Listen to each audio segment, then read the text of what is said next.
इस कार्यक्रम के पुण्यार्चक हैं राजगुरु ज्योतिष चमत्कारी विश्व विख्यात पवन जी शास्त्री। समस्या कैसी भी हो, समस्याओं का समाधान एक ही बार में, 100% गारंटी से निवारण, फैमिली प्रॉब्लम, व्यापार बिजनेस में नुकसान, सगाई शादी में रुकावट, फंसे हुए पैसे, डिवोर्स समस्या एवं अन्य समस्याओं के समाधान के लिए एक बार कॉल अवश्य करें। मोबाइल नंबर 8209931336, 9737202129, ब्रांच अहमदाबाद एवं हैदराबाद। हमारी वेबसाइट है www.rajguruastrologer.com।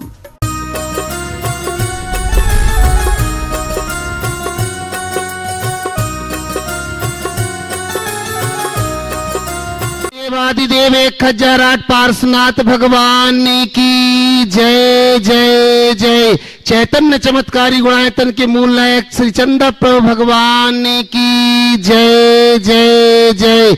श्रवण संस्कृति के नायक प्रातः स्मरणीय आचार्य भगवंत विद्यासागर जी महामुनि राज जी की जय जय जय जय। बोलिए गुणायतन प्रणेता, शंका समाधान करता, भावना योग प्रवर्तक, तरुणाई के प्रखर वक्ता पूज्य मुनिवर श्री प्रमाण सागर जी महाराज की जय जय जय। मुनिवर श्री निर्वेक सागर जी, शीतल सागर जी महाराज की जय जय जय। मुनि संघ की जय जय जय। प्रिय बंधुओं, तीर्थराज समेत शिखर की तलहटी गुणायतन परिसर में आयोजित देश के सर्वाधिक लोकप्रिय कार्यक्रम शंका समाधान में यहाँ उपस्थित एवं देश विदेश से जुड़े हुए उन सभी श्रद्धालुओं का जो कि पारस चैनल, जनवाणी चैनल एवं प्रामाणिक ऐप के माध्यम से इस कार्यक्रम का सीधा प्रसारण देख सुन व आनंद ले रहे हैं, उन सभी का मैं गुणायतन और श्री सेवायतन परिवार की ओर से हार्दिक हार्दिक अभिनंदन करता हूं। बंधुओं, यह कार्यक्रम प्रारंभ हो उसके पूर्व अपन प्रतिदिन की भांति मुनि संघ के चरणों में चलते हैं, पूज्य गुरुदेव के चरणों में, जिन्होंने शंकाओं की नदी में बह रहे असंख्य भव्य जीवों को समाधान की नौका दी है। उन्हीं के चरणों में चल अपन करते हैं नमोस्तु निवेदित। वो स्वामी नमोस्तु नमोस्तु नमोस्तु।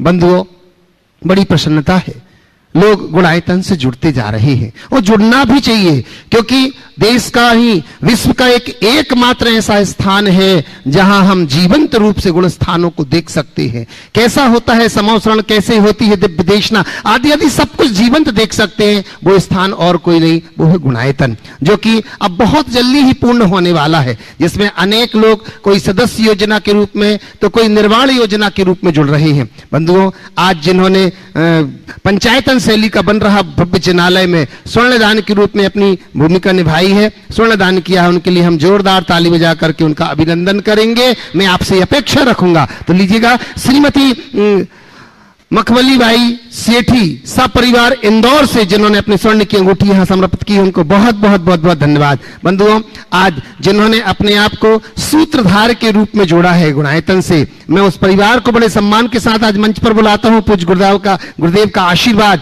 और गुणायतन श्री सेवायतन परिवार उनका अभिनंदन करेगा। श्रीमान शुभम जी जैन, सुपुत्र श्री नरेंद्र कुमार जी जैन, मुजफ्फरनगर उत्तर प्रदेश से हमारे बीच में, मैं उनसे बड़े सम्मान के साथ निवेदन करता हूं, कृपया पूरे परिवार के साथ मंच के ऊपर आए और इनका अभिनंदन करने के लिए हमारे गुणायतन के कोषाध्यक्ष माननीय एन जैन साहब से निवेदन करता हूं, आइएगा इनका अभिनंदन करेंगे। निवेदन करता हूं पूरे परिवार के साथ एक बार मंच के ऊपर आ जाएं। माननीय शुभम जी, सुपुत्र श्री नरेश कुमार जी जैन, मुजफ्फरनगर उत्तर प्रदेश से।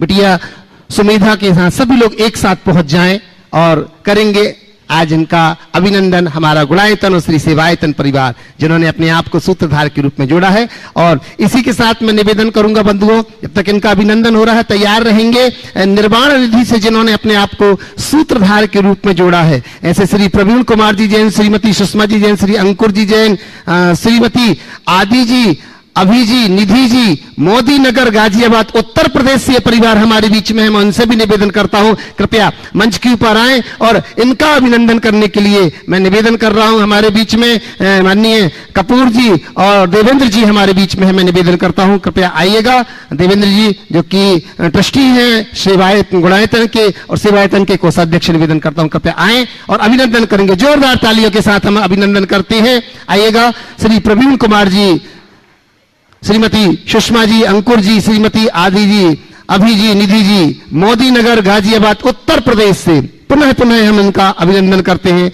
आइएगा। और इसी अभिनंदन के साथ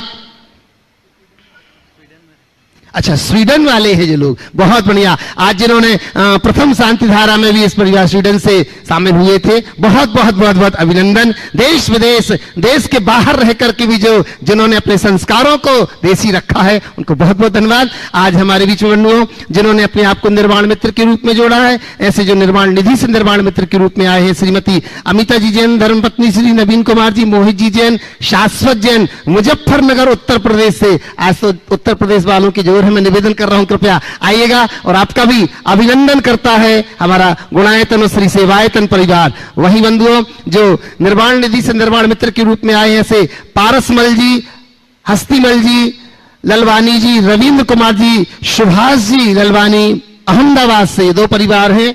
इन दोनों में से जो भी मैं निवेदन करता हूं अगर हो तो मंच के ऊपर आए, और उनका अभिनंदन करता है गुणायतन श्री सेवायतन परिवार। बंधुओं यह कार्यक्रम प्रारंभ हो, मैं उसके साथ निवेदन कर रहा हूं मंचासीन चुल्लक श्री चिद्रूप सागर जी महाराज के चरणों की वंदना करते हुए कि भो स्वामी ऑनलाइन प्रश्नों के माध्यम से और संगस्थ संघ में विराजमान मुनिश्री के माध्यम से आएंगे प्रश्नों के लिए। और बंधुओं आज जिन्होंने 11,000 रुपए की राशि समर्पित की है सेवायतन में, ऐसे स्वास्थ्य के लिए श्री सुनील कुमार जी जैन खतौली से, दिनेश कुमार जी जैन बुल्ढाना, उनको बहुत बहुत बहुत बहुत बहुत बहुत अभिनंदन करता है हमारा गुणायतन और श्री सेवायतन परिवार। आइएगा। पूज्य मुनिश्री के चरणों में कोटि कोटि नमोस्तु। ऑनलाइन प्रश्न के माध्यम से सत्र का प्रारंभ करते हैं। प्रथम प्रश्न नितेन जैन बिनौली बागपत से पूछते हैं, महाराज श्री नमोस्तु, जीभ पर लगी चोट सबसे पहले ठीक होती है ऐसा मेडिकल साइंस कहती है, लेकिन जीभ के द्वारा लगी चोट जिंदगी भर ठीक नहीं होती है ऐसा अनुभव कहता है।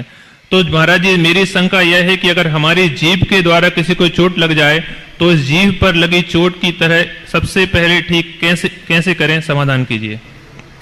देखिए बहुत ही अच्छी बात कही, जीभ पर लगी चोट सबसे पहले ठीक होती, और ये बात भी सही है कि जीभ के कारण लगने वाली चोट जीवन भर बनी रहती। पहले इसके कारणों को देखें। जीभ की चोट क्यों ठीक होती है और जीभ से लगी चोट क्यों दुख देती। मुझे इसकी एक वजह दिखती है जो मैं बड़े व्यवहार की भाषा में कह रहा हूं कि जीभ की चोट इसलिए ठीक हो जाती है क्योंकि जीभ मुंह के भीतर रहती। जीभ अगर मुंह के बाहर निकल जाए तो चोट ठीक नहीं होने वाली। वो भीतर रहती है तो उसे वैसे लार्वा का श्राव मिलता रहता है और वह जल्दी ठीक हो जाती। जीवन में जो भी चोट आए, चाहे जैसी चोट हो, यदि व्यक्ति अपनी मर्यादा में रहे और जीभ की भांति अपने भीतर लोच रखे तो सब चोट को सह सकता है, सहने में समर्थ बन सकता है। जीभ से लगी चोट दुखदाई होती है। क्यों? जीभ तब चोट करती है जब वो मर्यादा से बाहर होती है। अगर हमारी जिह्वा मर्यादा में हो तो आह्लाद उत्पन्न करती है, और जब जिह्वा मर्यादा से बाहर होती है तभी आघात होता है। तो हम अगर मर्यादा में जीने के अभ्यासी बन जाएं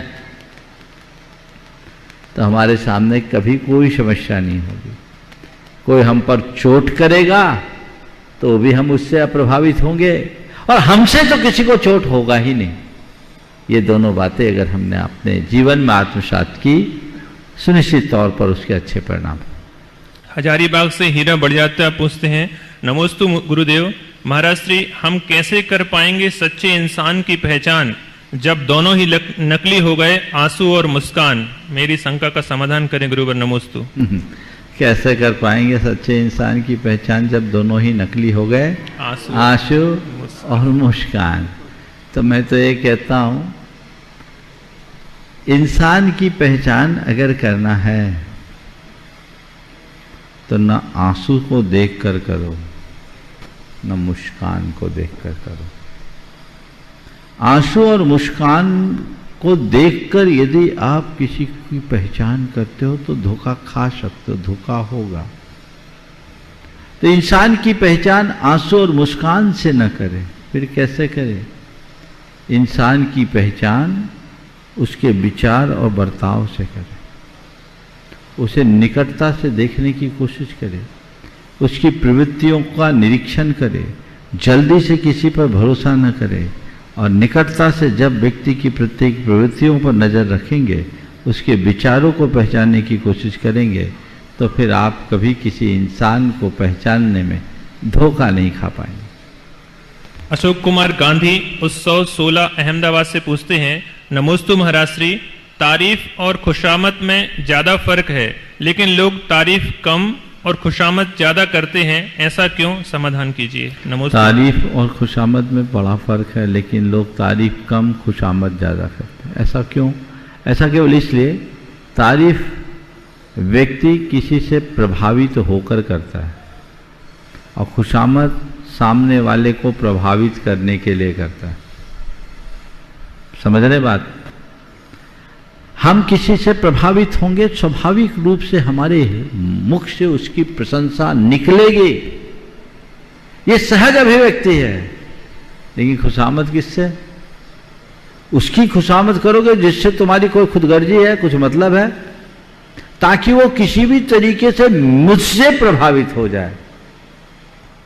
तो ये दोनों में मौलिक अंतर है, और जो इस अंतर को समझता है वो तारीफ और खुशामद दोनों को अच्छे से पहचान सकता है। अब मंच पर चलते हैं। मुनि संघ के चरणों में क्षुल्लक श्री सुबक सागर जी महाराज से निवेदन कि अपने प्रश्न के माध्यम से हम सबको लाभान्वित करें। इच्छा ही महाराज। पूज्य मुनिवर के श्री चरणों में बारंबार नमोस्तु नमोस्तु नमोस्तु। महाराज जी, ऐसा सुना था कि ज्ञान का साधन उपलब्ध होने के बाद भी अज्ञान रहना सबसे बड़ा पाप है। आज ऐसा देखा जाता है कि व्यक्ति किसी वस्तु के संबंध में ज्ञान नहीं प्राप्त करना चाहता, वो सोचता है कि यदि हम ज्ञान प्राप्त कर लेंगे तो हम इस वस्तु को उपयोग नहीं कर पाएंगे, और यदि ज्ञान हो गया तो हमें पाप भी लगेगा। तो महाराज जी, ऐसे लोगों के लिए मार्गदर्शन कीजिए। नमस्कार। देखिए, बहुत अच्छा वाक्य आपने कहा। ज्ञान का साधन रहने के बाद, उपलब्ध होने के बाद भी ज्ञान न पाना एक बड़ा पाप। तो इस वाक्य के संदर्भ में मैं इतना ही कहना चाहूँगा कि व्यक्ति को सतत ज्ञानाभ्यासी होना चाहिए, और जब तक संसाधन उपलब्ध हो हमें उसका भरपूर उपयोग करना चाहिए, उसमें किसी भी प्रकार की कमी नहीं रहने देना चाहिए। लेकिन दूसरा जो इस सवाल का दूसरा पहलू है कि कतिपय लोग यह सोच करके ज्ञान से दूर भागते हैं कि अगर ज्ञान पा जाएंगे तो हमें चीज़ें छोड़नी पड़ेगी, इसलिए अज्ञानी रहना ही अच्छा है। एक बार एक युवक ने आपके ही सवाल को दूसरे तरीके से पूछा कि महाराज जी, ज्ञानी को पाप लगता है कि अज्ञानी को? ज़्यादा पाप किसको लगता है? हम कोई चीज़ जानबूझ के करें तो या अनजाने में हो? हम बोले भाई, जानबूझ करके किया गया पाप ज़्यादा गहरा होता है। तो बोले महाराज, इसीलिए हम अज्ञानी बने रहना चाहते हैं, ताकि चाहे जो कुछ करे हम ऐसा कोई पाप कोई नहीं। मैंने कहा ध्यान रख, अगर अज्ञानी बनना है ना तो पूरा अज्ञानी बनो। दुनियादारी में तो तुम अपने ज्ञान का पूर्ण इस्तेमाल कर रहे हो, और परमार्थ के क्षेत्र में अज्ञानी बनने का ढोंग कर रहे हो, तो क्या होगा? ऐसे लोग अज्ञानी की श्रेणी में नहीं आएंगे, वो ज्ञानी हैं। क्योंकि जो भी क्रिया वो कर रहे बुद्धिपूर्वक कर रहे हैं। भले तुम्हें इस बात का पता ना हो कि ये पाप है या पुण्य, लेकिन जो कार्य तुम बुद्धिपूर्वक कर रहे हो, रुचि कर से भर करके कर रहे हो, तो उसके पाप के भागीदार होगे। एक नादान बच्चा, अबोध बच्चा, उसे पता नहीं लगता कि मैं क्या कर रहा हूं क्या नहीं कर रहा, वो अज्ञान की श्रेणी में है। पर तुम सब ज्ञानी हो, और ज्ञानी नहीं, आजकल तो प्रकांड ज्ञानी। दुनियादारी का जब तुम्हें ज्ञान है तो परमार्थ के ज्ञान की भी रुचि होनी चाहिए। ये बहाना है। बहाना क्या? खुद के साथ धोखा है। इसलिए मैं कहता हूं ज्ञान पाने में पीछे मत हो। ज्ञान पाओगे, तुम्हारे अंदर की समझ विकसित होगी, तभी तुम्हारा जीवन बदलेगा। अज्ञानी का जीवन तो अभिशप्त रहता, बदलेगा ही नहीं। वो पाप में मग्न है, कभी पाप मुक्त होगा ही नहीं। पर ज्ञान पाओगे तो हो सकता है धीरे धीरे तुम्हारी चेतना जागे, और चेतना के जगते ही तुम्हारे भीतर रूपांतरण शुरू हो जाए। इसलिए क्रिया कर पाओ या ना कर पाओ, कम से कम ज्ञान की पिपासा मत छोड़ो। और ध्यान रखना, पाप दो तरह से किया जाता है। एक व्यक्ति है जो पाप को पाप मान कर रहा है, और एक व्यक्ति पाप को पाप गिने बिना कर रहा है। अगर तुम्हारे अंदर ज्ञान होगा ना, कदाचित गलत कार्य से दूर न भी हो पाओ तो भी तुम पाप को पाप मानोगे और उससे दूर होने का प्रयास करोगे। और तुम्हारे अंदर ज्ञान नहीं होगा तो तुम उसे भी आम कार्य की तरह देखोगे, कभी मुक्त ही नहीं हो पाओगे। इसलिए ज्ञानी में सुधार संभव है, अज्ञानी का उद्धार असंभव। चुल्लक श्री आदर सागर जी से महाराज से निवेदन कि अपने प्रश्न के माध्यम से हम सबको लाभान्वित करें। इच्छाएं महाराज जी। नमोस्तु भगवान। मोर मनी बहुत पैसा, इंस्टेंट मनी तुरंत पैसा, एनी हाउ मनी किसी भी तरीके से पैसा। महाराज जी, ऐसे लोगों का जिनका विचार इस प्रकार का बना हुआ है, उनका भविष्य क्या होगा? More money, instant money, any how many, ऐसे लोगों का हाल क्या होगा? वही होगा जो मंजूर खुदा। क्या हाल होगा? वो बेहाल होगा। धन पैसा आपको चाहिए, ठीक है, अर्जित कीजिए, पर सदैव एक बात ध्यान में रखिए कि धन दौलत जीवन निर्वाह के का साधन है, साध्य नहीं। तुम चाहोगे पैसा चाहिए और मोर मनी चाहिए, खूब चाहिए, तो मोर मनी क्या करती है? दौड़ाती है, पहुंचाती नहीं। जिंदगी भर दौड़ते रहोगे, पहुंचोगे नहीं। और जो इंस्टेंट मोर मनी की बात करते हैं, वे तो कई बार चारों खाने चित्त हो जाते हैं। ऐसे लोग बहुत लंबी छलांग लगाने की कोशिश करते हैं, एक साथ 100 सीढ़ी चढ़ने की कोशिश करते हैं, कहीं के नहीं रह पाते, लंबी छलांग लगाते हैं, हनुमान कूद होती है, कमर भी टूट जाती है। सदैव एक बात ध्यान रखना, जिसे मैं अपने प्रवचनों में अक्सर कहता हूं, एक एक करके 1000 सीढ़ी चढ़ने का लक्ष्य हासिल करो, एक साथ 100 सीढ़ी चढ़ने की कोशिश कभी मत करो। और एनी हाउ मनी में तो कोई मर्यादा ही नहीं।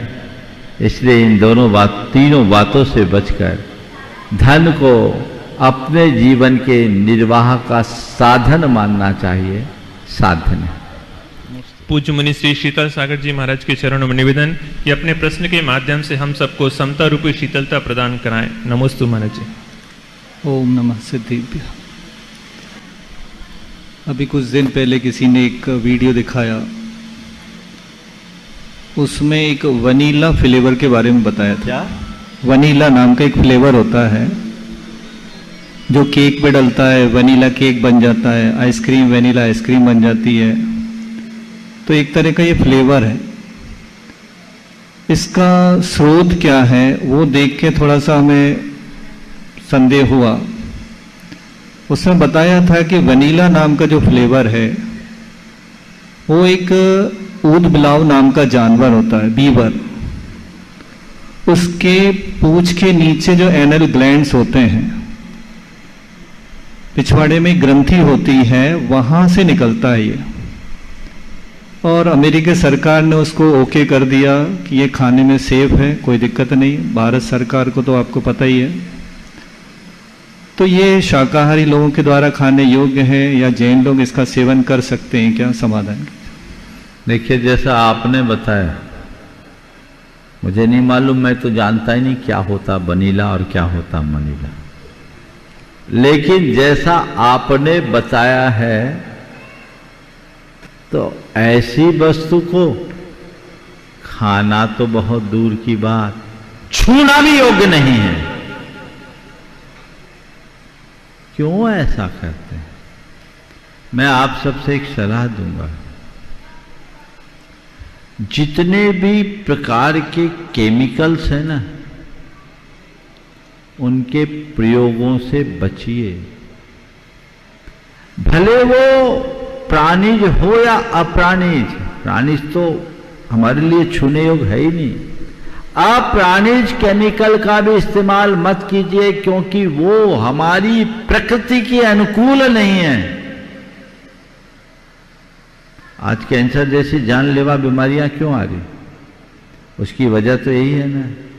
तो इन सब बातों के प्रति बहुत गंभीरता से ध्यान देना चाहिए और कोई भी चीज किसी भी तरीके से इस्तेमाल नहीं करना चाहिए। आजकल खान पान में बहुत सारी विकृतियां आने लगी है। पहले तो लोग अपने देख रेख में भोजन पानी की व्यवस्था करते थे, आजकल सारा काम कैटरिंग वालों की तरफ से होने लगा है। वो पता नहीं आपके जायके को बढ़ाने के लिए क्या क्या चीजें मिलाते हैं। आप केवल स्वाद पर मुग्ध होते हैं, पर वह आपके सारे धर्म को भ्रष्ट करता है, आपके सेहत पर विपरीत प्रभाव डालता है। तो ऐसी बातों से एकदम ही दूर रहना चाहिए। पूज्य मुनिवर श्री निर्भीक सागर जी मुनिराज के चरणों में निवेदन कि अपने प्रश्न के माध्यम से हम सबको ज्ञानामृत पान कराकर कृतार्थ करें। नमोस्तु महाराज जी। मुनिश्री को नमोस्तु करते हुए सुना है इंद्रभूति गौतम गणधर, इंद्रभूति गौतम गणधर गौतम भगवान महावीर के समोषण में पहुँचे और मानस्तम को देखते ही उनका मान गल गया, अर्थात मिथ्या तो सम्यक्त के रूप में परिवर्तन हो गया। इसके पहले भी उनके पास ज्ञान बहुत था, किंतु वह सारा का सारा ज्ञान मिथ्या ज्ञान माना जाता था, और जैसे ही सम्यक दर्शन हो गया वह ज्ञान सम्यक ज्ञान के रूप में परिवर्तित हो गया। आखिर मिथ्या दृष्टि भी किसी वस्तु को जैसे माइक को माइक के रूप में जानता है और सम्यक दृष्टि भी माइक के रूप में जानता है, फिर दोनों के ज्ञान में इतना अंतर क्यों हो गया? वही ज्ञान सम्यक दर्शन होते ही सम्यक हो गया और पहले मिथ्या था, ऐसा क्यों हो जाता है? देखिए, ज्ञान अपने आप में सही गलत नहीं होता। ज्ञान के सही और गलत होने का आधार ज्ञाता है। ज्ञाता की श्रद्धा जैसी होती है, उसके ज्ञान पर वैसा लेबल लगा। इंद्रभूति गौतम भगवान महावीर की शरण में आने से पहले दुराभिमान में जीता था। वो खुद को सर्वज्ञ तुल्य मानता था। उसे लगता था, उसे भ्रम था कि इस धरती पर मुझसे बड़ा कोई विद्वान है ही नहीं। लेकिन कहावत है ना, ऊंट जब पहाड़ के नीचे आता है तभी उसे अपने औकात का पता लगता है। वो इंद्रभूति जब भगवान महावीर की शरण में आए तो भगवान महावीर के निकट पहुंचने की बात तो बहुत दूर की है। दूर से ही उनका मान गलित हो गया, उनके अंदर की दृष्टि बदल गई, सारा दुराभिमान नष्ट हुआ, सही तत्व ज्ञान प्रकट हो गया। जीवन की जो भूल और भ्रांतियां थी वो दूर हो गई, तो वही ज्ञान सुज्ञान बन गया, सम्यक ज्ञान बन गया, और आगे चलकर वे भगवान महावीर के प्रधान शिष्य बने और हम सबको गणधर के रूप में उपलब्ध हुए। ये परिवर्तन प्रत्यक्ष प्रश्नों के माध्यम से सत्र को आगे बढ़ाएंगे ब्रह्मचारी विजय भैया जी। बंधुओं, प्रत्यक्ष रूप से प्रश्न के लिए मैं आगे बढ़ूं उसके पूर्व हमारे बीच में जिन्होंने आज गुणायतन से अपने आप को निर्वाण सारथी के रूप में जोड़ा है, जो यहाँ पर प्रत्यक्ष रूप से उपस्थित हैं, भाई प्रत्यक्ष जैन के परिवार श्री अशोक जी जैन, मनोज जी जैन, प्रत्यक्ष जैन बड़ौद उत्तर प्रदेश से हमारे बीच में निवेदन करता हूं मंच के ऊपर आए, जोरदार ताली बजाकर हम इनका अभिनंदन करते हैं। और इनका अभिनंदन करने के लिए मैं यहाँ पर आवाज दे रहा हूं, प्रकाश सिंह जी जैन सागर से हमारे बीच में है, कृपया आइएगा। और मैं श्री सुभाष जी रारा जी हमारे बीच में यहाँ पर उपस्थित हैं, इनसे निवेदन करता हूँ कृपया आएं और इस परिवार का अभिनंदन करेंगे। पुनः जोरदार तालियों के साथ अभिनंदन। अशोक जी जैन, मनोज जी, प्रत्यक्ष जी जैन, पूरे परिवार के साथ अक्षता, परी जैन, सभी एक साथ आ जाएं और जोरदार तालियों के साथ इनका अभिनंदन करेंगे। लीजिएगा, निवेदन कर रहा हूं मैं प्रकाश चंद जी जैन सागर से, सुभाष जी रारा, मैं निवेदन करता हूं कृपया आइएगा, इनका अभिनंदन करने में आपका सहयोग होवे। गुणायतन और श्री सेवायतन परिवार की ओर से आप अतिशीघ्रता से कृपया पहुंचे।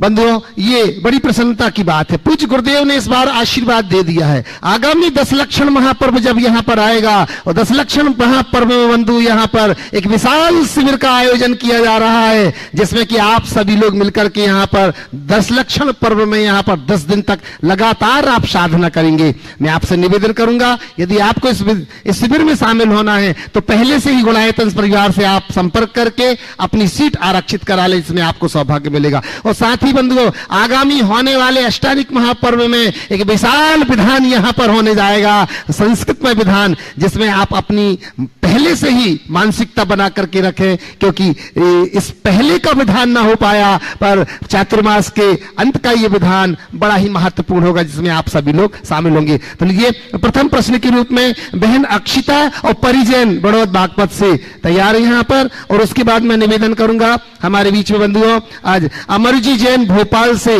जो कि अध्यक्ष है टीटी नगर के। बंधुओं, पूज्य गुरुदेव के आशीर्वाद से जहां एक विशाल 9 फीट की प्रतिमा, 9.25 फीट की प्रतिमा विराजमान हो रही है, आज पूरी कमेटी के साथ मुनि श्री के चरणों में जो आशीर्वाद लेने के लिए आए हैं, 2 फीट का कमल, 9.25 फीट की प्रतिमा है, 11.25 फीट का, कितनी भव्य अति भव्य वह जिनालय होगा जिसकी प्रतिमा इतनी बड़ी है। पूरा परिवार यहां पर उपस्थित है। कमेटी में उनसे निवेदन करूंगा अपना प्रश्न लेकर के तैयार रहेंगे। नमस्ते गुरुदेव, मैं आपसे पूछना चाहती हूँ कि पंचम काल में मोक्ष के द्वार बंद क्यों रहते हैं? किसने बोला मोक्ष के द्वार बंद? मुझे घर में बोला। गलत बोला। बंद नहीं होते? नहीं, खुले। क्या हो गया? कंफ्यूज मत हो, खड़े रहो। तुम्हारे घर वालों ने जो तुम्हें बताया वो अपनी जगह सही, और मैं जो बता रहा हूं वो भी सही है। अब मामला क्या है, बिल्कुल मत उलझो। मोक्ष का मतलब क्या है? केवल ज्ञान।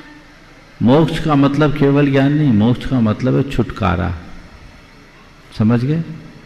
तो पंचम काल में दोषों से छुटकारा मिल सकता है, दुर्गुणों से छुटकारा मिल सकता है, दुर्बलताओं से छुटकारा मिल सकता है, और दुखों से भी छुटकारा मिल सकता है। मिल सकता है कि नहीं? तो मोक्ष हुआ कि नहीं? है ना? मोक्ष हुआ नहीं, मैं तो अनुभव भी कर रहा हूं, मैं देख रहा हूं, मेरे बहुत सारे दोष दूर हो गए, मेरी दुर्बलताएं दूर हो गई, मेरे दुर्गुण दूर हो गए, मैंने दोषों से मुक्ति पाई, मैंने दुर्बलताओं से मुक्ति पाई, मैंने दुर्गुणों से मुक्ति पाई, और मैंने दुखों से भी काफी हद तक मुक्ति पा ली। तो मुझे मोक्ष मिल रहा है कि नहीं? बोलो। हाँ। तो अब कोई कहे कि पंचम काल में मोक्ष है तो सही है कि गलत? सही है। ऐसा मोक्ष तुम्हें चाहिए कि नहीं? तो मोक्ष मार्ग में लगो। हम लोगों ने जो धारणा बनाई, मोक्ष वो एक स्थान है जहां जाना है, वो जाने वाला मोक्ष भले नहीं हो। संसार से मुक्ति भले ना मिले, पर दोष, दुर्बलता और दुर्गुणों से मुक्ति तो अभी भी होगी। और ध्यान रखना, जिसे दोषों से, दुर्बलताओं, दुर्गुणों और दुखों से मुक्ति होगी, उसे ही संसार से मुक्ति होगी। इसलिए उस मोक्ष की परवाह मत करो। वो मोक्ष भले नहीं है, मोक्ष मार्ग तो है, मोक्ष मार्ग पर चलोगे तभी मोक्ष तक पहुंच सकोगे। समझ गए? आगे बढ़ो। निवेदन करूंगा अमर जी जैन भोपाल से, पूरी अपनी कमेटी के साथ, और इसी के बाद निवेदन करूंगा मैं माननीय विजय कुमार जी प्रधान मेरठ से हमारे बीच में हैं, बिटिया सुमेधा के साथ। भगवान के चरणों में सतनत नमोस्तु। हमारी पूरी कमेटी भगवान टीटनगर समाज में, पूरे भोपाल जैन समाज और आपके मार्गदर्शन में टीटनगर समाज मंदिर का निर्माण हो रहा है, पुनर्निर्माण हो रहा है। भगवान, आज हमारी कमेटी आपके आशीर्वाद से ये चाहते हैं कि गुणायतन का पंचकर्णक हो, उसके बाद निश्चित तौर से भगवान सारी कमेटी इसीलिए आएगी और बार बार आती रहेगी ये भावना भाने के लिए कि भगवान हमारा पंचकर्णक भी आप करवा दें, क्योंकि आपकी ही प्रेरणा से हमने मंदिर जो भी हम लोगों से बन सका। हम लोग बहुत छोटे से प्राणी हैं, बहुत छोटा समाज है। बस समाज तो निश्चित तो भोपाल बड़ा समाज है, लेकिन टीटनगर समाज थोड़ा छोटा है। निश्चित तौर से भगवान आपके मार्गदर्शन में प्रतिमाओं का निर्माण हो रहा है, बाकी जो भी प्रतिमाएं हैं उनका भी निर्माण करना है। नमोस्तु भगवान। भगवान हमारा पूरा परिवार आपके चरणों में नमोस्तु निवेदन कर रहा है। भगवान एक हमारी छोटी बहू ने एक छोटा सा प्रश्न किया है कि भगवान अणुव्रत कैसे धारण किया जा सकता है और इसका नियम कैसे धारण करें। देखिए, पहले तो मैं अमर भाई और उसकी पूरी कमेटी हैं, इनके माध्यम से इनके साथ जुड़े और मंदिर से जुड़े सभी लोगों को मैं आशीर्वाद देना चाहूँगा। अब मैं चाहूँगा एक बार करतल ध्वनि से इस पूरी टीम का आप स्वागत करें। ये बड़ी कर्मठ, जुझारू और लगनशील लोगों की टीम है, बहुत अच्छे से काम कर रहे हैं। भोपाल के टीटी नगर के मंदिर का पुनर्निर्माण का कार्य इस कमेटी के देख रेख में चल रहा है, बहुत अच्छा चल रहा है। मैं आशीर्वाद देता हूं कि आपका कार्य आपके भावों के अनुरूप शीघ्र संपन्न हो। दूसरी बात जो सवाल है, अनुव्रत कैसे लिया जाता है। तो अनुव्रत लेने के लिए आप 5 अनुव्रत और उनके अतिचारों को समझें, उन अनुव्रतों के अभ्यास करें, अतिचारों से बचने का प्रयास करें, गुरु चरणों में श्रीफल लेकर उपस्थित हो जाएं, उनके समक्ष अपना भाव प्रकट करें, अनुव्रत ले लें। 4 अनुव्रत में कठिनाई नहीं होती। परिग्रह के परिमाण में प्रायः लोग चूक कर देते हैं। परिग्रह का परिमाण लेते समय लोग अक्सर रुपये पैसे तक सीमित रहते हैं। अनुव्रत में रुपये पैसे तक सीमित रहना उचित नहीं है। आज के समय में 10 प्रकार के परिग्रह प्रासंगिक नहीं है। आज के समय में आज जैसा परिग्रह का परिमाण लेना चाहिए। तो मैं सभी को सुझाव दूंगा कि आपको अगर परिग्रह का परिमाण लेना है तो कैश का कोई प्रमाण न करें, गोल्ड का करें। मेरे इतने गोल्ड तक की कैश की सीमा है। इसी तरह और जो ज्वेलरीज है उसको रखें, जो आपकी प्रॉपर्टीज है उसको रखें। अगर आपने कोई किसी प्रकार का इक्विटी ले रखा है, स्टेक ले रखा है, या आपके पास कोई बॉन्ड्स है, कोई शेयर्स है, इसको आप अपनी मर्यादा में रखें। और आपके पास जितने भी इलेक्ट्रॉनिक गुड्स हैं जिनकी वैल्यू, उनको रखें, व्हीकल्स को रखें, और ये चल अचल संपत्ति को रखें। और प्रायः महिलाओं के लिए मैं कहूँगा कि उनको अपने परिग्रह के परिमाण में एक नियम रखना चाहिए कि HUF के अंतर्गत हमारे परिवार में जो भी मेरे हिस्से में आएगा वो मेरे परिग्रह की सीमा है। कई जगह बड़ी दिक्कत हुई। एक बहन जी ने परिग्रह का परिमाण ले लिया, उनने बहुत थोड़ा परिमाण किया, पति की मृत्यु हो गई। पति का BF का पैसा आना था, ग्रेच्युटी आना था, उनकी पेंशन आनी थी, और पति की जो प्रॉपर्टी थी वो उनकी मर्यादा में नहीं थी। अब वो क्या करे, बहुत परेशान। महाराज अब मैं क्या करूं, मेरे सामने बात आई कि ऐसी स्थिति में मैं क्या करूं। मैंने कहा आपने नियम ऐसा क्यों लिया, ये तो गनीमत थी कि उनकी एक बेटी थी, तो उनने वो सब चीज़ें बेटी के नाम कर दिया। तो ठीक है, आज बेटी उनका ध्यान दे रही है, लेकिन ज़माना ऐसा ठीक नहीं है, किसी के नाम तो कभी करना ही नहीं तो चक्कर में पड़ जाओ। तो परिग्रह के परिमाण बनाते समय इन सब बातों का ध्यान रखना चाहिए। आपने आज किसी ने मान लीजिए 1 करोड़ रुपए की सीमा बना भी ली, तो उम्र ढलते ढलते अगर आज कोई 60 साल की उम्र में है और 80-90 साल की उम्र अगर उसकी है, तो 20-30 साल बाद उसके बाद से वो अपना पेट भर पाए, ये भी बहुत कठिन है। तो ये सब चीज़ों को देख करके ही परिग्रह की सीमा लेनी चाहिए। तो उसको बहुत प्रैक्टिकली सोचकर लेना चाहिए। महाराज एक चीज लगी हाथ इसमें है कि जैसे हमारी बहू के नाम पे हमने शेयर का काम कभी कभी कर लेते हैं, तो उसका तो दोष उसको अगर उसके साइन लगेंगे, हाँ साइन लगेंगे महाराज, तो उसको अपनी मर्यादा में रखना है। ठीक हो, मर्यादा में रखो। लीजिए, मैं निवेदन कर रहा हूँ प्रधान जी मेरठ से, विजय कुमार जी, और साथ ही तैयार रहेगी सुमिधा जैन मुजफ्फरनगर यूपी से। मंच में विराजित सभी महाराजों को मेरा शत नमन। महाराज जी, व्यक्ति जब जवानी की अवस्था में होता है तो वह पद व पैसे के लालच में कुछ गलत कर्म भी कर छोड़ता है, जिससे तब उसे ज्ञान नहीं होता या ध्यान ही नहीं देता, कुछ भी समझ लीजिए। प्रश्न गुरुवर यह है, जब जवानी की उम्र बीत जाती है, बुढ़ापा आता है, तो वो पश्चाताप करता है, जो कि मैंने कुछ गलत कार्य मेरे से हो गए हैं, जैसे किसी तरीके से भी हो गए हैं। वो चाहता है कि मैं अगले भाव को प्राप्त अच्छे तरीके से करूं, तो मैं अब क्या कार्य करूं, जो मेरी छोटी सी उम्र बची है, तो मैं कैसे कार्य अच्छे करूं जिससे मैं कुछ कर्मों को काट सकूं, जबकि उसके बाद समय बहुत कम बचा है। अब बाकी समय तो भूल सुधार ही है, बहुत जितना सुधार कर सको उधार। एक दिन मैंने कहा था, बचपन ज्ञानार्जन के लिए, जवानी धनार्जन के लिए, तो बुढ़ापा को पुण्यार्जन में लगा दो, मामला ठीक हो जाएगा। समझ गए? चलिए। सुमेधा जैन मुजफ्फरनगर से, और इसी के बाद मैं निवेदन करूंगा सरोज जी देवी पाटौदी और नैमी चंद जी पाटौदी, दोनों एक साथ कुचामन सिटी से। महाराज जी नमस्तु नमस्तु नमस्तु। मेरा प्रश्न ये है कि शादी के बाद अगर लड़कियां नौकरी करती हैं तो उनकी अर्निंग्स पर सिर्फ ससुराल वालों का हक क्यों होता है, बल्कि उनको काबिल बनाने के पीछे सारी मेहनत तो उनके माँ बाप करते हैं।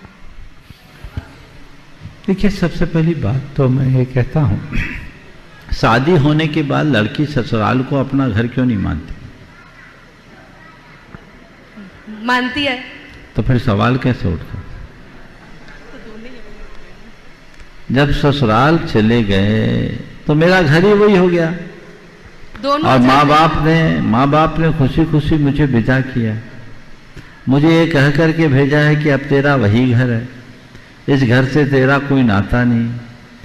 पानी ग्रहण संस्कार के बाद बेटी का गोत्र भी बदल जाता है, सब बदल गया, लेकिन मानसिकता नहीं बदली, इसलिए समस्या है।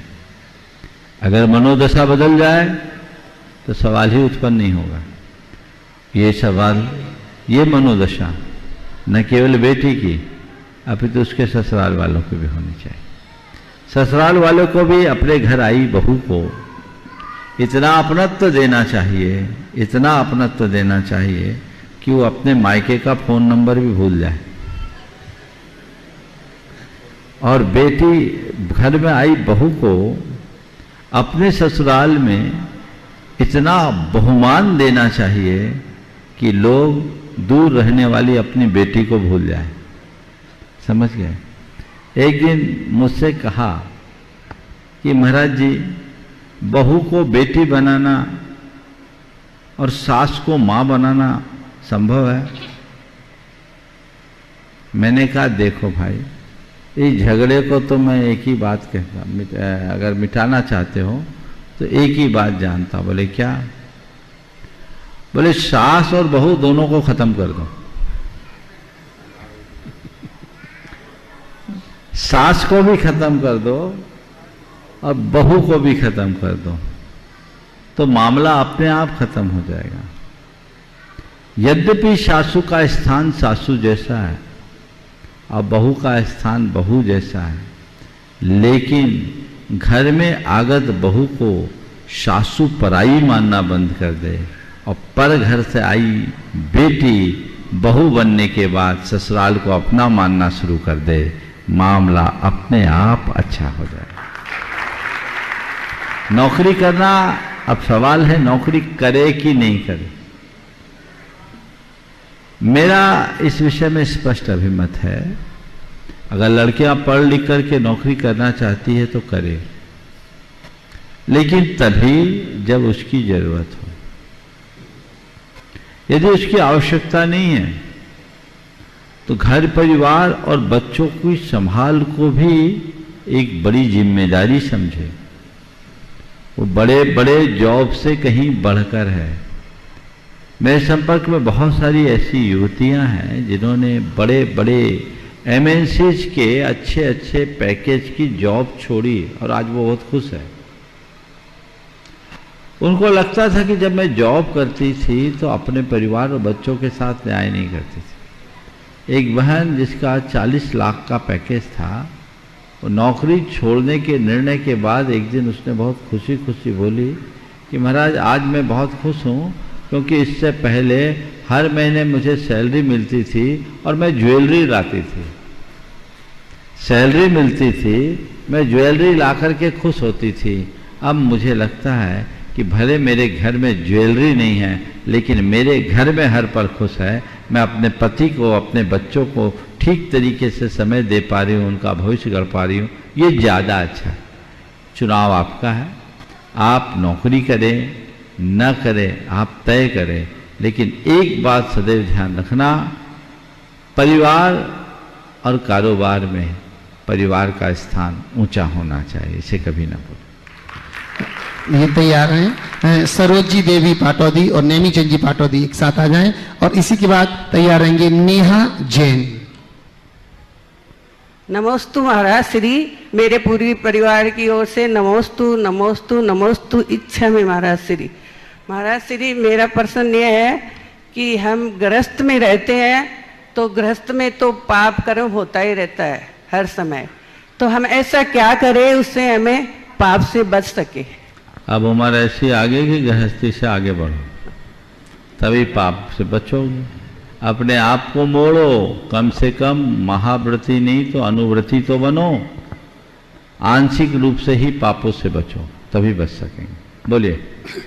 नमस्ते महाराज जी, एक जगह लिखा है आप अंधकार से प्रकाश की ओर तभी जा सकते हैं जब तुम उसकी तलाश में हो, और ये तलाश बिल्कुल वैसी होनी चाहिए जैसी बालू में लगी आग को बुझाने के लिए तालाब की तलाश करते हैं, तालाब की तलाश करते हैं। बालू में लगे आग? बालों में कि बालू में? बालू। हम बालू सुन रहे, बिल्कुल ठीक है। बात केवल इतनी है, जब तक प्यास नहीं हो तब तक प्रयास नहीं होता। जब प्यास प्रबल होती है, हमारा प्रयास अपने आप हो जाता है। प्रकाश की ओर वही भागता है जिसने अंधकार की पीड़ा को अच्छे से भोगा है। जिसे अंधेरे की पीड़ा का एहसास नहीं, वो प्रकाश के लिए भला प्रयास क्यों करेगा। तो काश हम समझे अंधेरा है कहाँ और क्या है, ताकि जीवन को बदल सके। महाराज जी, हम गुणायतन में कैसे वो कर सकते हैं? गुणायतन में हाँ, ये मंच पे पूछने का सवाल नहीं है। आप आइए, उनसे संपर्क कीजिए, जरूर आपकी सेवाएं ली जाएगी। तैयार हैं, निवेदन कर रहा हूं नेहा जी जैन, और इसी के बाद रमेश जी मथुरा दास जी पारोला महाराष्ट्र से, और इसके बाद तैयार रहेंगे राजेंद्र जी जैन ललितपुर से।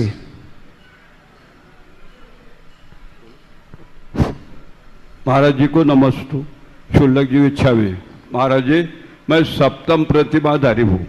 मैं सामायिक में शुद्धात्मा की अनुभूति के लिए निर्विकल्प होने का प्रयास करता हूँ, तो ये मेरे गुणस्थान की सबसे योग्य या अयोग्य, इसका समाधान दीजिए। पंडित बनारसी दास जी ने, जो बड़े अध्यात्म के ज्ञाता थे, उन्होंने अर्ध कथानक भी लिखा है, नाटक समय सार भी लिखा। उन्होंने, उनके मन में आया कि मैं अपनी आत्मा की अनुभूति करूं। 3 दिवस तक वो एक कमरे में निर्वस्त्र होकर बंद रहे और आत्मा की धुन में लगे,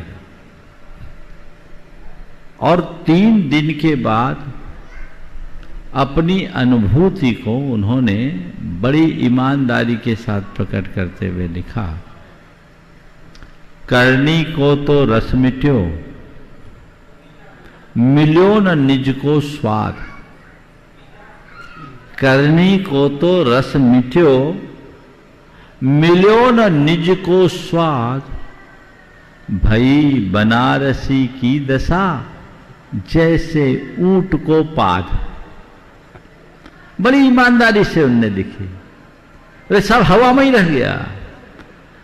3 दिन तक में आत्मा आत्मा की रट लगाए बैठे रहा और अपना जो करने योग्य था वो भी नहीं किया और जिसकी अनुभूति होनी थी वो भी नहीं।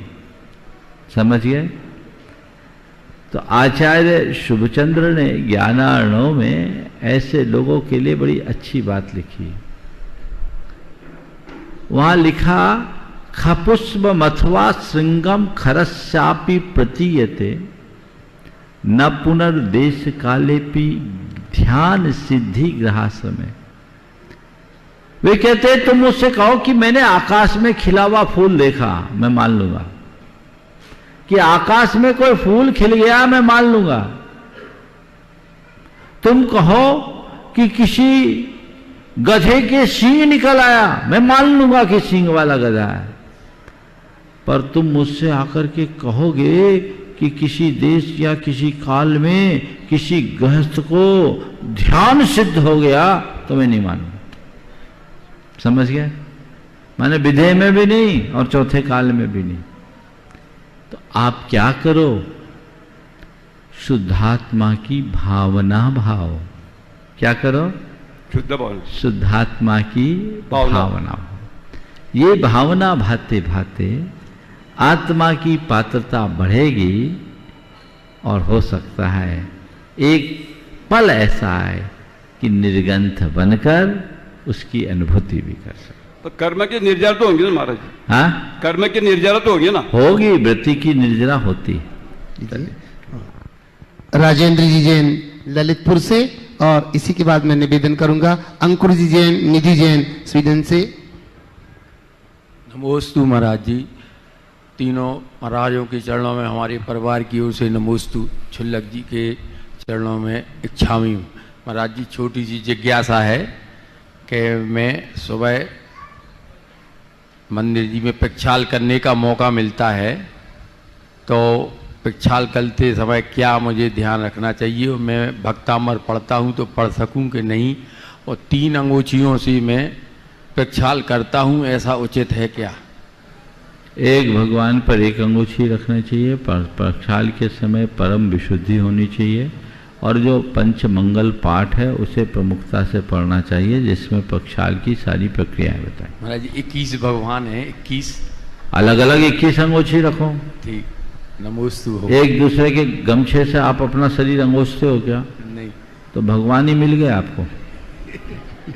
चलो, नमोस्तु भगवान। अंकुर जी, निधि जी जैन स्वीडन से, और इसी के बाद मैं निवेदन करूंगा हमारे बीच में नवापारा राजिम से बहुत सारे लोग यहाँ पर उपस्थित हैं। अब वो लोग एक साथ खड़े हो जाए और प्रश्नकर्ता जो भी हो, कमेटी पूरी कमेटी यहाँ पर उपस्थित है नवापारा राजिम से, पूरी कमेटी एक साथ आ जाए। बोलो अंकुर। हाँ, नमोस्तु महाराज, नमोस्तु नमोस्तु।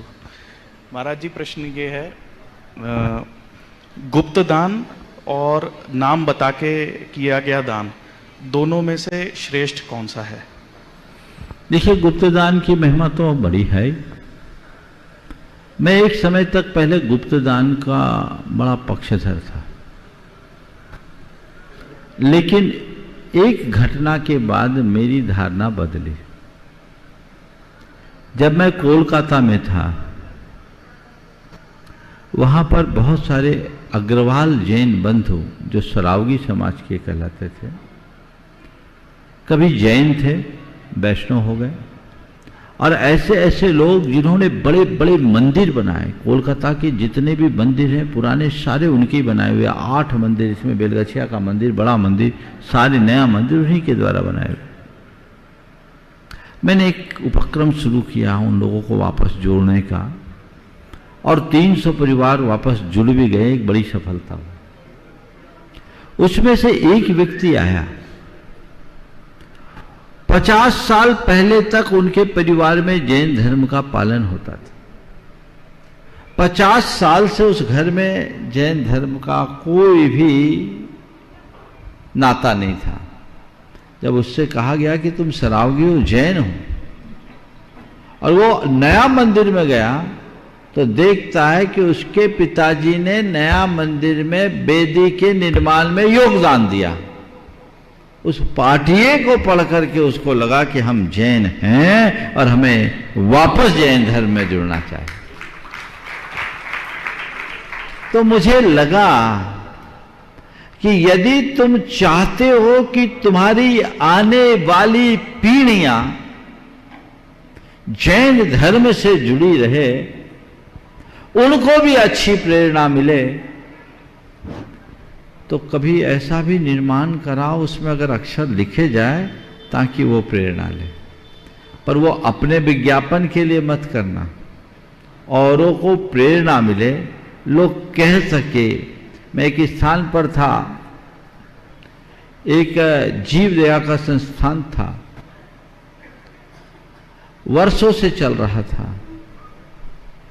वहां एक उद्यमी आया, युवा उद्यमी था, उनके पुरखे उसी गांव के थे। तो गांव के लोगों ने बताया, देखो ये आपके दादाजी के द्वारा संस्थापित संस्था, आपको भी योगदान देना चाहिए। अपने दादाजी का नाम देखा तो उसके हृदय में उत्साह आया, अरे इसके फाउंडर मेरे दादाजी हैं, तो अपनी संस्था हमें भी देना चाहिए। तो ये एक दृष्टिकोण। दूसरी बात, एक अनुभव में ये भी बात आई, आपने गुप्त दान दिया चले गए, लेकिन यदि वही दान उजागर करके दिया जाए तो दूसरे को भी प्रेरणा मिलती है, दूसरे से तीसरा प्रेरित होता है, तीसरा से चौथा प्रेरित होता है। क्योंकि आजकल लोग दान भी मैदान देखकर करते हैं, एक दूसरे को देख करके प्रेरणा मिलती है ना, तो उससे बड़े कार्य संपन्न होते हैं, देख देख कर प्रेरणा मिलती है। फिर और एक पक्ष है इसका, आपने दान किया, चुपचाप किया, उससे अर्जित पुण्य केवल आपके खाते गया। आपने दान किया, उसकी घोषणा हुई, जनता ने ताली बजाकर उसकी अनुमोदना की। जनता ने पुण्य की अनुमोदना की पाप की? हाँ, पुण्य की अनुमोदना की। एक आदमी ने दान किया, 1000 लोगों ने उसकी अनुमोदना की, तो दान एक पुण्य कर्म हुआ ना। तो 1000 लोगों ने पुण्य की अनुमोदना की ना, किसके निमित्त से की? हमारे निमित्त से। तो जिसके निमित्त से 1000 लोगों ने पुण्य की अनुमोदना करके पुण्य कमाया, उसका 6वां भाग किसके हिस्से आएगा? हमारे हिस्से। इसलिए अगर ये दृष्टिकोण हो और दान घोषित हो तो पुण्य बढ़ता है, घटता नहीं। लेकिन उस घड़ी पूरे दान पर बट्टा लग जाता है जब तुम्हारे हृदय में दान का अभिमान होता है। दान करो, नम्र भाव से करो, दान का अभिमान मत करो। दान करके मार मत करो और दानी का सदैव सम्मान करो, उसमें कभी कमी मत रखो। तो ये दोनों चीजें हैं। तो एक समय तक मैं बिल्कुल पक्षधर था आपकी बात का, जो आपने सवाल में किया है, दान गुप्त दो गुप्त दो। फिर लगा नहीं भाई, ये हर दृष्टिकोण से देखना चाहिए। छोटा मोटा कार्य है, गुप्त कर दो। अगर किसी को कोई सहयोग दो, गुप्त कर दो। लेकिन कहीं किसी चीज की जरूरत हो कि उसमें और लोग भी प्रेरणा ले, तो उजागर करो। लेकिन आजकल थोड़ा दूसरा होता है, 10 रुपया का काम करते हैं और व्हाट्सएप में पहले छाप देते। चीप पब्लिसिटी नहीं होनी चाहिए, समझ गए? तो वो काम नहीं। हर क्रिया के पीछे उसके साथ जुड़े हुए भाव का महत्व होता है। यदि हम भावों के साथ कार्य करेंगे, निश्चित उसके अच्छे परिणाम। नवापारा राजीव से सभी कमेटी के लोग, और फिर इसके बाद चूंकि समय बहुत थोड़ा सा है और बहुत सारे लोग हैं, सुनील जी पटेल, सुनीता जी ललितपुर से। परम पूज्य आचार्य परमेष्टि गुरुवर भगवान श्री विद्यासागर जी महामुनि राज के पावन श्री चरणों में कोटि सा परोक्ष नमोस्तु करते हुए पूज्य मुनि श्री प्रमाण सागर जी, निर्वेक सागर जी महाराज जी को नमोस्तु, शुल्लक जी महाराज जी को इच्छामि। पूज्य आचार्य महाराज जी ने सवाल करो। रामटेक में प्रवचन के दौरान कहा था कि मौन प्रशस्त होता है। मैंने प्रश्न किया था कि गुरुदेव, क्या अगर मौन हम रहते हैं लगातार, तो अगर कोई हमें अभिमानी समझे तो गुरुदेव ने कहा था कि हमने सर्वथा बोलने का निषेध नहीं किया है। मेरी जिज्ञासा है महाराज कि वचन व्यवहार कहाँ तक आवश्यक है? देखिए, मौन अपनी जगह महत्वपूर्ण है। मौन बोलने से प्रवृत्तियां नियंत्रित होती है, पर वचन व्यवहार तब जरूरी है जब हम किसी से बात करना। अकेले में मौन जरूरी है और सबके बीच रखने पर संयत वचन व्यवहार जरूरी है। जहाँ जैसी आवश्यकता हो उसके अनुरूप कार्य करना चाहिए। नमस्ते। इस प्रकार लीजिएगा सुनील जी, सुनीता जी, बहुत सारे लोग जुड़े गए। सरिता जी, राकेश जी, अनुज जी, सुनील जी, दिनेश जी, ये सब क्यू में है। ऑबलाइज मत करो, बोलो।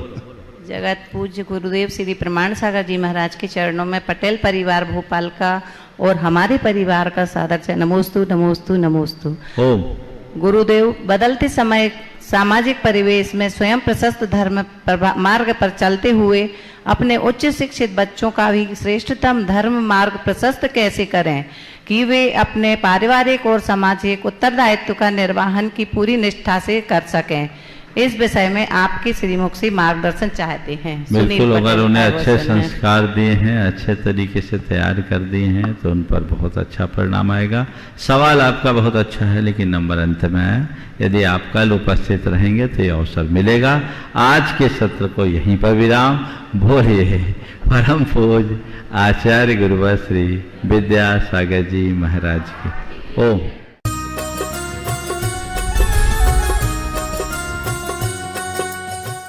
इस कार्यक्रम के पुण्यार्जक थे राजगुरु ज्योतिष चमत्कारी विश्व विख्यात पवन जी शास्त्री। समस्या कैसी भी हो, समस्याओं का समाधान एक ही बार में, 100% गारंटी से निवारण। फैमिली प्रॉब्लम, व्यापार बिजनेस में नुकसान, सगाई शादी में रुकावट, फंसे हुए पैसे, डिवोर्स समस्या एवं अन्य समस्याओं के समाधान के लिए एक बार कॉल अवश्य करें। Mobile number 8209931336, 9737202129। ब्रांच अहमदाबाद एवं हैदराबाद। हमारी वेबसाइट है www.rajguruastrologer.com।